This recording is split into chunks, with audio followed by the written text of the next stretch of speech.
સુરતમાં છઠ પૂજાને લઈને તૈયારીઓ શરૂ થઈ છે। સુરતના તાપી નદી કિનારે છઠ પૂજાની તૈયારીઓ શરૂ કરવામાં આવી છે। બિહાર વિકાસ મંડળ દ્વારા સુરતમાં ખાસ આયોજન કરવામાં આવ્યું છે। તાપી નદીના કિનારે માટીથી નાની નાની ડેરીઓ તૈયાર કરવામાં આવી છે। સુરતમાં છઠ પૂજાને લઈને તૈયારીઓ શરૂ થઈ ગઈ છે। સુરતના તાપી નદીના કિનારે છઠ પૂજાની તૈયારીઓ શરૂ કરવામાં આવી હતી।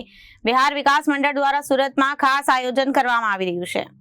નદી કિનારે મોટીથી નાની નાની ડેરીઓ તૈયાર કરવામાં આવી છે। ઉપરાંત મંડપની પણ વ્યવસ્થા ઊભી કરવામાં આવી હતી અને નદી કિનારે પૂજા થતી હોવાને લઈને ફાયર વિભાગ દ્વારા પણ સલામતીની વ્યવસ્થા ઊભી કરવામાં આવી છે।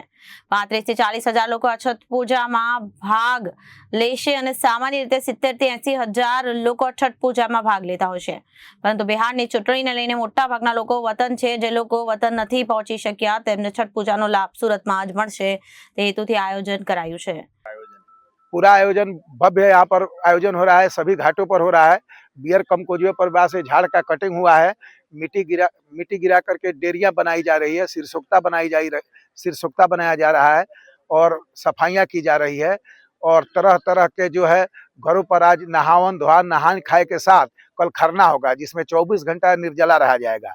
फिर उसके बाद 36 घंटा निर्जला रह करके इस छठ पूजा पर आएंगे। डूबते हुए सूर्य को अर्घ देंगे और रात भर कोसी भरने के बाद 80% लोगों के घर में कोसी भराता है, वो 2 बजे रात को कोसी लेकर के आएंगे और उसके बाद सुबह में सूर्य उगते हुए सूर्य को जल अर्पण करके पूजा को समापन करेंगे। कितने लोग यहाँ पे छठ पूजा में शामिल हो? कम से कम 40-50 हजार लोग होंगे। 60-70 हजार लोग होते हैं, लेकिन 30 हजार हमें अनुमान है कि बिहार चले गए हैं। रिपोर्टर अरविंद राठौड़, जनादेश न्यूज, सूरत।